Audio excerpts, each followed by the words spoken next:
تو دوستو آپ کیسے ہیں؟ آج ایک اور کانسیپٹ لایا ہے جس کا نام ہے سوشلزم۔ تو آج ہم بات کریں گے سوشلزم کے اوپر۔ سب سے پہلے ہم بات کریں گے، ایک چھوٹی سی ڈیفینیشن لایا ہے، اس کے اوپر ہم بات کریں گے، پھر جنرلی ڈسکشن کے طرف بعد میں آتے ہیں۔ تو socialism is a range of economic and social system, یہ ایک اکنامک اور سوشل سسٹم ہوتا ہے characterized by social ownership and worker self-management of the means of production as well as the political theory and movement associated with them۔ اگر سادہ لفظوں میں کہوں گا تو کیپٹلزم ایک ایسا اکنامک اور پولیٹیکل سسٹم ہوتا ہے جس میں کوئی بندہ اپنا اپنا ذاتی بزنس یا کاروبار نہیں رکھ سکتا ہے، بلکہ وہ گورنمنٹ کے لیے کام کرے گا۔ جتنے بھی ملک کے سوشلزم پولیٹیکل سسٹم میں ملک کے جتنے بھی سٹیزن ہوتے ہیں وہ سارے کے سارے گورنمنٹ کے لیے کام کرے گا، وہ گورنمنٹ کے لیے کام کرے گا اور گورنمنٹ ان سب سٹیزن کو ایک جیسی سہولیت پرووائڈ کرے گا۔ جتنے بھی سٹیزن ہیں ان سب کو ہیلتھ، ایجوکیشن اور جتنی بھی سہولت ہے وہ سب یہ گورنمنٹ کی ذمہ داری ہوتی ہے سوشلزم پولیٹیکل سسٹم میں کہ وہ عوام کو پرووائڈ کرے۔ یہ جو socialism political and economic system ہے یہ USSR جو کہ اب رشیا کے نام سے جانا جاتا ہے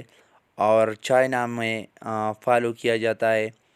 اور اس کے سوشلزم کے تضاد میں ایک اور سسٹم ہے جس کو کیپٹلزم کہا جاتا ہے، جو کہ یو ایس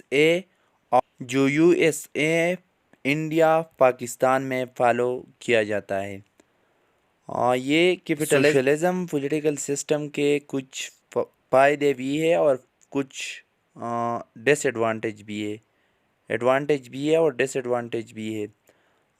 پہلی ایڈوانٹیج تو یہ ہے کہ یہ کلاس ڈفرینس کو ختم کرتی ہے۔ جب لوگ گورنمنٹ کے لیے کام کرے گا تو سب کے سب ایک جیسا کام کرے گا اور ان سب کو ایک جیسا معاوضہ ملے گا، تو کلاس ڈفرینس ختم ہو جائیں گی سوشلزم کی وجہ سے۔ یعنی غریب اور امیر یہ دو کلاس آج کل بھی دنیا ان دو کلاسوں میں ڈیوائیڈ ہوا ہے، لیکن سوشلزم کی جو گورنمنٹ ہے اس کی یہ ایک فائدہ ہے کہ اس کی بدولت یہ سسٹم ختم ہوتا ہے، اور اس کا نقصان بھی ہوتا ہے جس میں جو پازیٹیو کمپٹیشن ہوتا ہے وہ سوشلزم میں ختم ہوتا ہے۔ فار ایگزامپل اگر ایک ملک میں صرف ایک ہی کمپنی ہے جو کہ گورنمنٹ کے لیے کام کر رہا ہے تو وہاں پر ایک قسم کی پروڈکٹ تیار ہوگی،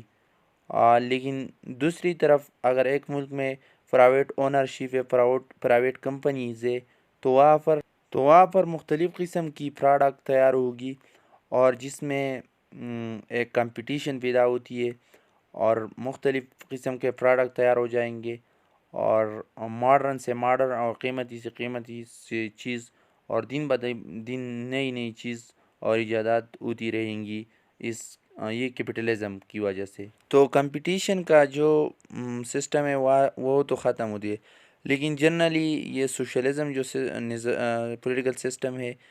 یہ ٹھیک رہیں گا کیونکہ سب کو ایک جیسے حقوق ملے گی اس سسٹم میں۔